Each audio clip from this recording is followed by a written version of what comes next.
Daredevil Born Again saison 2, ça avance lentement, mais sûrement. Salutations à la populace, j'espère que vous allez bien les amis. Installez-vous confortablement. Prenez des chips et de quoi boire. Et discutons de cet épisode 2 de Daredevil, saison 2. Bon, on va se mentir, c'est un épisode de transition, un épisode un peu de mise en place. Cet épisode 2 qui a plusieurs axes intéressants. La traque de Matt et de Karen qui est importante. Le plan politique de Fisk qui prend beaucoup plus d'ampleur. Et l'émergence de White Tiger qui est de retour.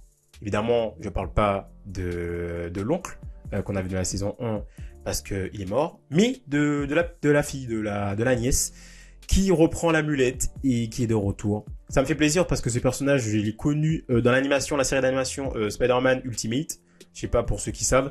Il y avait ce petit groupe de persos avec Nova, Luke Cage, Iron Fist et Tigre Blanc. Et du coup, c'était ce perso. Et du coup, ça fait plaisir de la voir pour le coup en live action.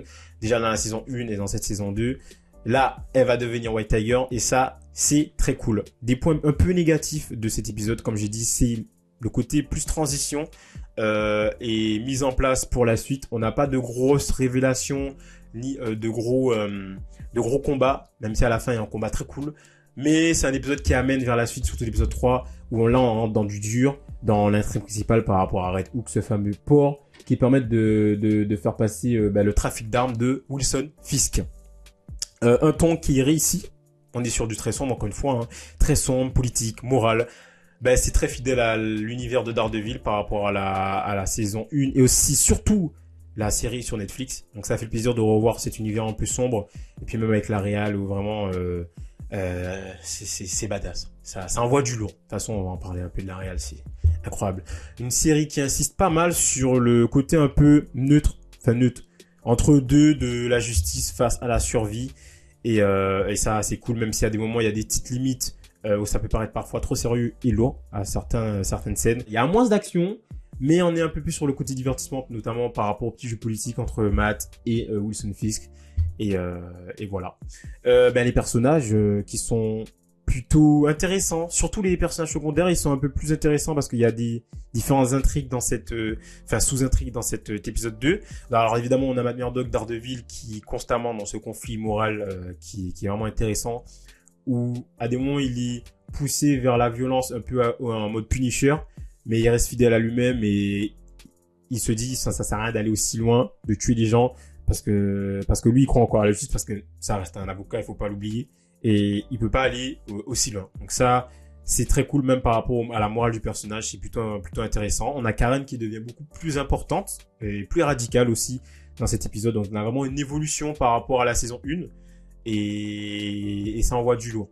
Donc on a un choix final qui est pour le coup, pour ce personnage, moralement choquant et plutôt important. Donc ça, c'est vraiment sympa. Wilson Fisk, qui est vraiment le point fort de l'épisode. Encore une fois, ce mec, et puis Vincent D'Onofrio, il est tellement bon dans le rôle que vraiment, c'est trop puissant, en fait. C'est trop puissant. Le mec, il a une manipulation médiatique dans l'épisode, c'est brillant. Depuis l'épisode 1, en fait, il domine sans se battre. C'est vraiment l'antagoniste stratégique pour le coup par excellence. Et ça, c'est très chaud. On a enfin l'arrivée de Bullseye. On le voit visuellement. On a eu son petit teasing à la fin de l'épisode 1. Donc là, c'est une présence limitée, même si c'est cool, mais c'est un peu simpliste, un peu ambigu. On a un peu un arc de rédemption par rapport à son introduction où il est dans une église, etc., où il demande au père, où il veut se confesser, etc. Donc on sait pas encore vers où il va, le personnage, c'est encore un peu flou, mais on va en avoir un peu plus au fur et à mesure des épisodes, c'est sûr. D'ailleurs dans l'épisode 3, il est beaucoup plus à la fin de l'épisode 2 et l'épisode 3, il est beaucoup plus impactant. Il fait du sale par rapport à la VTF. Donc en tout cas, il montre qu'il est présent. Wilson Fisk, c'est qu'il est là, qu'il revient. Et d'ailleurs, à cause de ça, Wilson Fisk, il défonce le pauvre boxeur. Le pauvre. Force à toi, frérot. Mais je crois qu'il est mort, hein. Le coup qu'il a pris là, en plus après il y a le sang. On ne montre pas le mec, il est hors champ. On voit juste le sang splash à terre.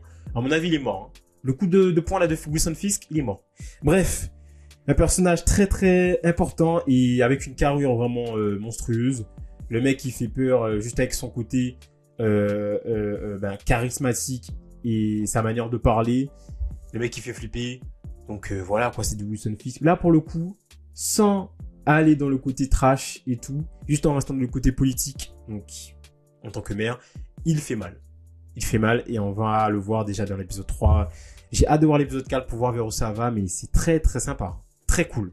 On a d'autres personnages secondaires, comme je l'ai dit, White Tiger, qui est un peu plus développé, où on comprend pourquoi elle prend la lunette, pourquoi elle devient carrément une justicière.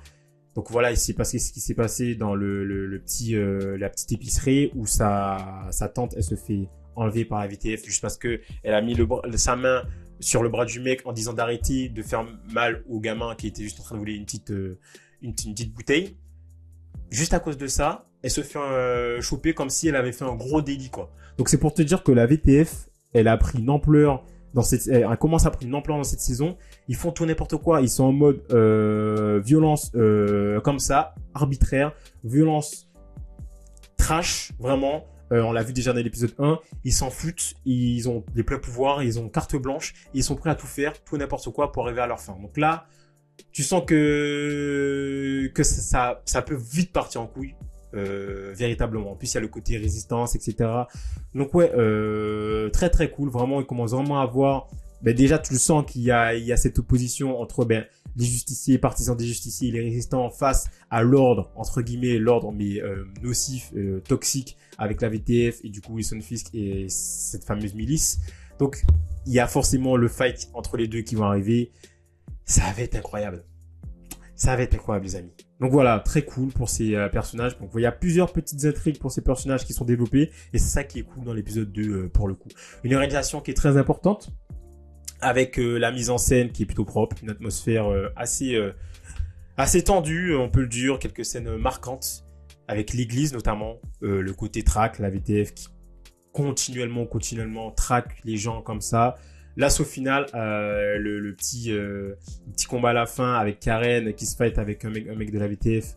D'ailleurs, elle chope le mec à la fin et du coup ça ouvre de nouvelles ouvertures pour la suite où en gros ils vont l'interroger, voilà, etc. Et du coup Matt qui se bat avec des mecs de la VTF et tout et qui sauve Josie. Donc ça c'est très cool. Très cool d'ailleurs, les mecs ils pouvaient clairement les tuer, mais encore une fois il reste fidèle à lui-même. Ça reste Daredevil, Matt Murdock. Il les défonce juste pour leur donner une petite leçon. Et voilà, sans plus. Sans plus, même s'il casse les dents, les bras. Voilà, sans plus, quoi. Sans plus. Donc vraiment, ouais, très très cool.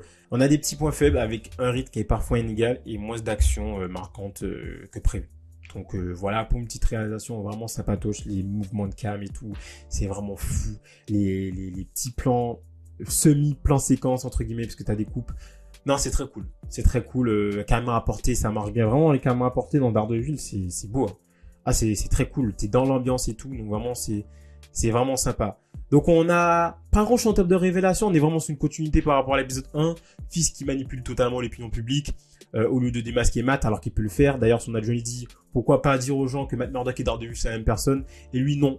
Il décide grâce à ça de faire jouer les trucs en sa faveur en disant que Matt Murdock il est peut-être encore en vie et d'essayer de le trouver pour le remercier parce que c'est le héros qui a sauvé Wilson Fisk.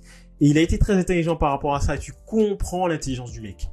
Et c'est pour ça que je te dis, c'est en termes de côté stature politique, le mec il est bon et il fait du sale juste en faisant des petites interventions à la télé quoi. En faisant des interventions à la télé, en manipulant l'opinion publique, il fait du sale. Et ça c'est très fort. Très fort. Bref, on a Karen qui franchit presque une ligne morale qui est assez importante. Angela qui devient un nouvel White Tiger.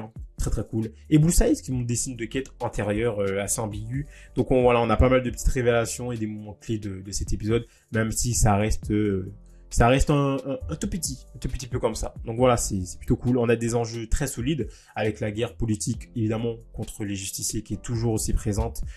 Face à Daredevil, évidemment, Daredevil, le Punisher, qui n'est toujours pas là. Surveillance, on a une surveillance de masse par rapport à la VTF, la manipulation médiatique, par rapport aussi au journal, surtout au journal de Bibi, qui est très très cool. Ça aussi, son journal, ça permet d'avoir les retours des New-Yorkais par rapport au maire, comment ça se passe, est-ce qu'ils aiment sa manière de gouverner New York, etc. Donc ça, c'est très très cool. Et puis même, sa caricature et la parodie qu'elle est en train de faire de Kingpin, très très cool ça. Vraiment ça apporte vraiment une petite touche un peu de folie et Et puis ça amène encore plus en rogne le Wilson Fisk. Et du coup, ça amène vraiment des choses beaucoup plus intéressantes par rapport à elle et son pote. Parce que du coup, son pote, il est lié directement à ça, qui est le personnage de Daniel, qui est le directeur de la communication. Et du coup, qui se fait choper par Wilson Fisk par rapport à cette vidéo. Ces vidéos. Et les vidéos fuitent de son côté.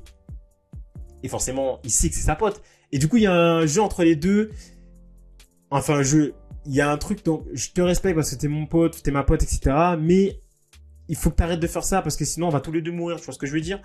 Et vraiment, le repas entre les deux était très intéressant où à la fin, ben, déjà, tu comprends que voilà, c'est qui est derrière ça, Bibi, derrière cette caricature. Et quand elle enlève le masque, elle, tu vois son visage et tu te dis, est-ce qu'elle a fait le bon choix en faisant ça? Est-ce qu'elle va continuer? Est-ce qu'elle va plutôt écouter son pote, etc. Donc, il y a tout ça qui rentre en compte grâce justement à cette caricature et cette parodie qui est sortie. Et vraiment, c'est très cool. Et puis voilà, l'épisode installe complètement l'idée que même quand les héros gagnent à peu près, ben, Fisk, il a quand même l'avantage. Et voilà. Voilà un épisode sympa, sans plus. Des intrigues, des sous-intrigues pour des personnages secondaires qui sont un peu plus intéressants. Boussaïs qui est intégré, White Tiger, etc. Le côté plus politique entre Matt et Wilson Fisk qui sont de plus en plus face à face, entre guillemets, mais par rapport à la politique, par rapport à la morale de l'histoire, sans forcément se battre entre les deux, enfin, sans forcément que les deux se battent. Non, vraiment, c'est très très cool, c'est plutôt sympa, et on prend du plaisir.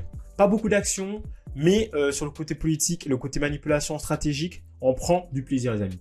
J'espère que cette vidéo vous a plu. N'hésitez pas à me dire en commentaire ce que vous avez pensé. On se retrouve évidemment pour l'épisode 3. Et n'hésitez pas à vous abonner, à liker cette petite vidéo. Ciao tout le monde.